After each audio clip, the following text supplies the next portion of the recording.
Chapter 9-এ এই লেখক কবিদের কথা বলা আছে, সাহিত্যিকদের, যে দলিত সাহিত্যিকরা রয়েছেন, দলিত উইমেন রাইটার্স। এটি চ্যাপ্টার 9-এ Dalit women in revolution and literature, Dalit নারী সংগ্রামে ও সাহিত্যে। সাম্প্রতিক দলিত নারীদের মধ্যে যারা লিখছেন তাতে লিলি হালদার লেখেন কোজাগরী পূর্ণিমা। কোজাগরী পূর্ণিমা, সকালে উঠে তুলেছি পদ্ম অনেক, ধানের গোলার কাছে চালের গুঁড়া আলপনা। সারাদিন উৎসাহে নিপুণ আয়োজনে, চাঁদের সাথে পুজো, পুরোহিত অন্য গ্রামে। এ গ্রামে কৃষকের বাস, কেবলমাত্র কৃষকেরা থাকে। সন্ধ্যায় পুরোহিত, হাতে শালগ্রাম, নারায়ণ তার। কৃষকের ঘরে নারায়ণ নেই, ধান লক্ষ্মী হয়ে গোলায়। সকালের তোলা ফুল গভীর লাল, শিশুর দল গ্রামের প্রান্তে, এ বাড়ি ও বাড়ি ঘুরে কলার ভেলায় ভাষায় স্বপ্ন, আগামীর অধিকার। কোজাগরী পূর্ণিমা, মাটির দেওয়া চালের আলপনা, ঘরে ধান লক্ষ্মী, তবুও চপলা লক্ষ্মী কৃষকের ঘরে থাকে না। কেননা নারায়ণ শালগ্রামে, পুরোহিত থাকে, মন্ত্র থাকে, মন্ত্রণা থাকে অন্য গ্রামে। তেমনি দেশভাগের ওপরে, দেশভাগের কথা বলতে গিয়ে স্মৃতিকণা হাওলাদার আর আঞ্চলিক ভাষায় লেখেন, যশোরে, বাংলাদেশের ডায়ালেক্টে, টাবুরে নাও, টাবুরে বাইয়া যাচ্ছ কেডা, বগুল দিয়া চাও, টোল টোপলা সঙ্গে নইয়া ভারতে বুঝি যাও, পরাণ বাঁচাতে যাচ্ছ বুঝি বিটার মায়া ছাইড়া,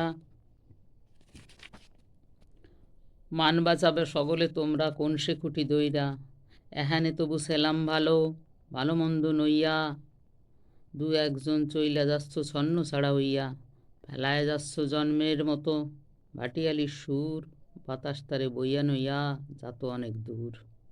কান পাতলি শুনতি যে পাই দেহতত্ত্ব গান, অশ্বিনী তারক বিজয় নিশি সগল তাগের দান, সঙ্গে কইরা নিয়ে আয় সগল নিশান কাশি ডঙ্কা, পিটান দেওয়া মাতাম দিয়া ফেলায় দিয়া শঙ্কা, বিদাস বিবিউই অচেনা সব কহানে কেডা আছে, বিপদ বুঝলি ওরি বলবা আপন পাবা কাছে। তেমনি জলের কথা বলবো, জলের অধিকারের কথা। জলের অধিকার নিয়ে আমরা দেখেছি যে বহু আগে থেকে জলের অধিকার নিয়ে বিবাদ।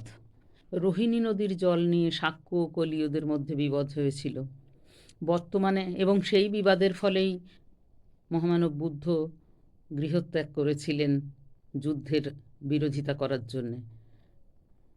তেমনি তিস্তার জল নিয়ে বিবাদ আমরা দেখতেই পাই, যে পূর্ববঙ্গ এবং পশ্চিমবঙ্গে, মানে ভারতবর্ষের তিস্তা নদীর জল নিয়ে চাষের বা বন্যার জল আটক করা, জলের বিবাদ।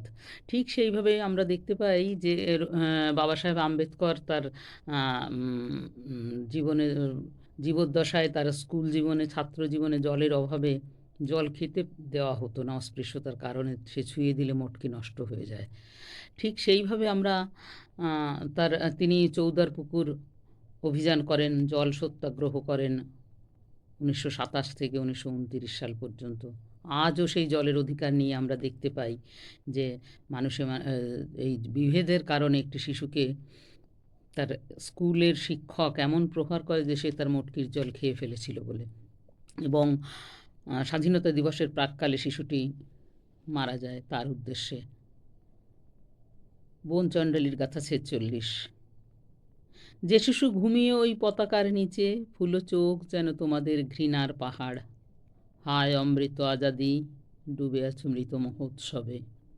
উপহার দিয়েছ বটে রাষ্ট্রপতি এক, তবুও অচ্ছুত থাকে মটকির জল, তৃষ্ণার্ত শিশুর লাশের পাশে অমৃত উৎসবে মেতেছে দেশ।